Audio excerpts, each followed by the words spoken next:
Hello guys! Hello Earth Signs, Virgo, Capricorn, and Taurus.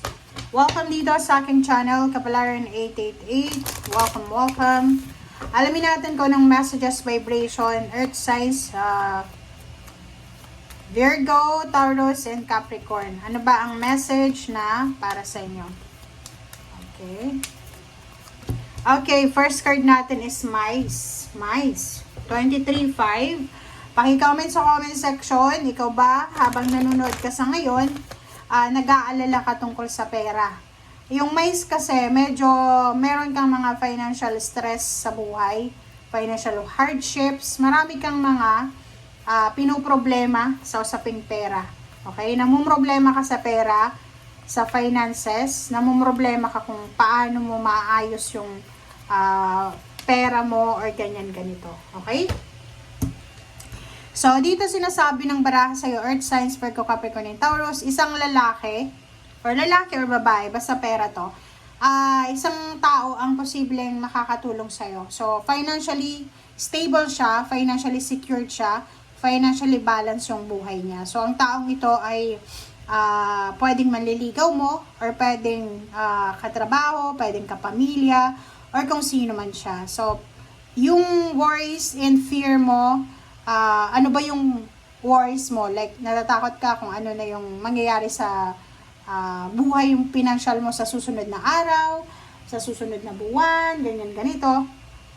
Ayan, dito sinasabi ng baraha sa'yo, huwag kang mag-alala kasi isang tao ang posibleng maaasahan mo dyan. Okay?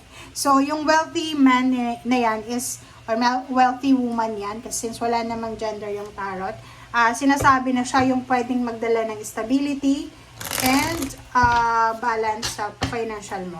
Okay, tingnan natin dito, Earth Signs. Okay, may Earth Signs tayo dito na pagod na. Okay? Yung Earth Signs na to ay posibleng pagod na siya sa pag-a-apply ng trabaho, pagod na siya sa pagkain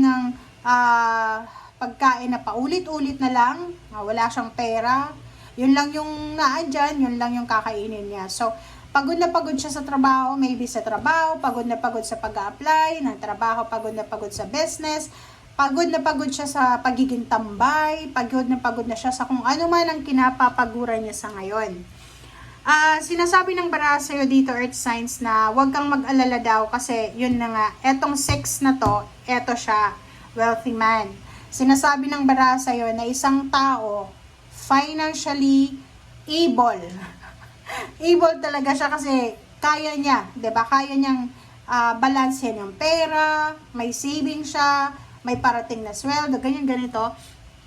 Ang taong to ay pwedeng siya ang makatulong sa'yo para mabalanse or kumbaga makatulong sa rason kung bakit pagod ka na. Okay? Tingnan mo.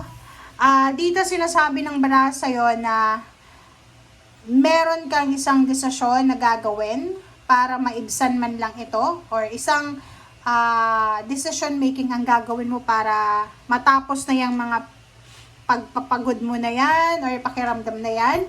So, nakikita ko yung plano na pagta-travel. Pwedeng nasa probinsya ka, hindi ka makahanap ng trabaho sa probinsya, pwedeng sa Pilipinas ka, or pwedeng nasa ibang bansa ka na, OFW ka, pero hindi ka kontento sa kung magkano yung sweldo mo every month.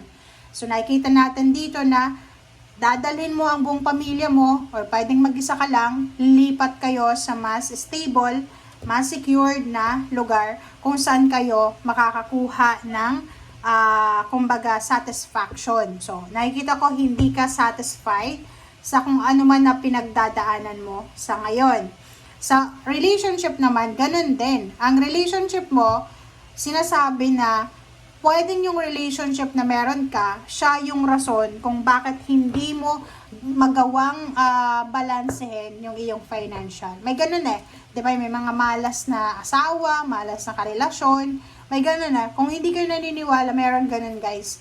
Like for example, dati kang mayaman, nakapag-asawa ka ng talagang medyo malas siya sa pera, pwedeng niyang ibigay sa'yo yung negative energies niya, and then yun, mamalasin ka rin. Parang ganon. So dito, It's either you're in a relationship sa isang taong mareklamo, hindi grateful, masama ang ugali, karelasyon na ungrateful siya. Pag ungrateful yung tao, guys, ang swerte niyan ay tumatakbo.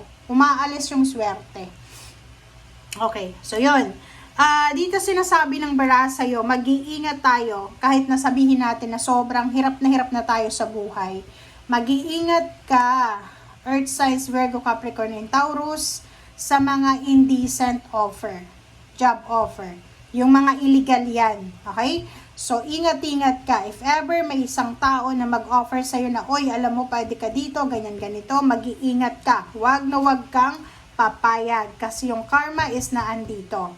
Sinasabi ng baraha, kung ano yung sinesend out natin, yun ang babalik sa atin. So, dito sa karma na to, sinasabi sa'yo na magtanim tayo ng magandang karma ngayon para sa future, good karma yung darating sa'yo. Okay? Okay.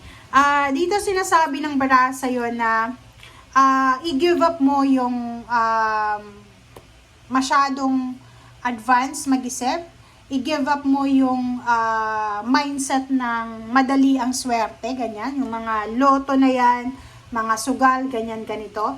Sinasabi ng barahan na palayain mo ang sarili mo, Earth signs, Virgo, Capricorn, and Taurus, sa mga winnings na hindi ka sigurado. Okay? Yung mga pakikipagsapalaran na yan. Okay. So, dito sinasabi ng baraha sa'yo na meron dito na earth signs na posibleng hindi talaga sila tinadhana ng taong ito, ng itong karelasyon niya. And once na nag-separate ways na sila, doon siya si swerte, no? Tingnan mo. Pwedeng makatagpo siya ng isang tao na talagang magmamahal sa kanya ng wholehearted na pagmamahal. And at the same time, makakalaya siya sa parang spell eh. Diba? Parang halimbawa, ginayuma ka, or pwedeng may spell na inilagay sa'yo, kaya ka minamalas, yung parang ganon. Or pwedeng ikaw yung nagkamali na nag-cast ka ng spell sa isang tao, tapos bumalik sa'yo. Parang ganon. Okay? Victory and success. So, sinasabi ng baraha sa'yo, money. Yun, may pumipigil talaga sa'yo, guys. Okay? May pumipigil. Tingnan mo. Ulitin natin, ha. Eto. Sinasabi sa'yo dito, once na i-give up mo daw, i-let go mo, it's either relationship, or it's either commitment, papasok yung freedom sa'yo. Diba? Pag naghiwalay, syempre, may freedom ka na. Dito sinasabi, once na nakawala ka na dyan sa attachment na yan, kasi minsan ganun guys eh, yung attachment na yan is masyadong, parang yung energy vampire ba, na sinasak in lahat ng energy mo, kaya mamalasin ka, or parang, anong tawag doon? Basta may ganun eh. So, dito sinasabi na once na nakaalis ka sa kanyang power, parang may power yun eh, parang, kinakas niya yung spell na yun eh. Parang sumunod ka sa kanya, gayuma or anything. And once na nandun ka na sa energy niya, parang kontrolado niya yung buhay mo. So dito sinasabi, once nakawala ka dyan, parating yung victory and success, pwedeng magkahanap ka ng trabaho, ma-promote ka, tumas yung sweldo, makapag-travel around the world, maging milyonaryo, maging mayaman, pwedeng maikasal ka, maibigay mo sa pamilya mo yung kasaganahan, kaligayahan na minamanifest mo. Okay? So, thank you guys for watching sa lahat ng earth signs. Bye!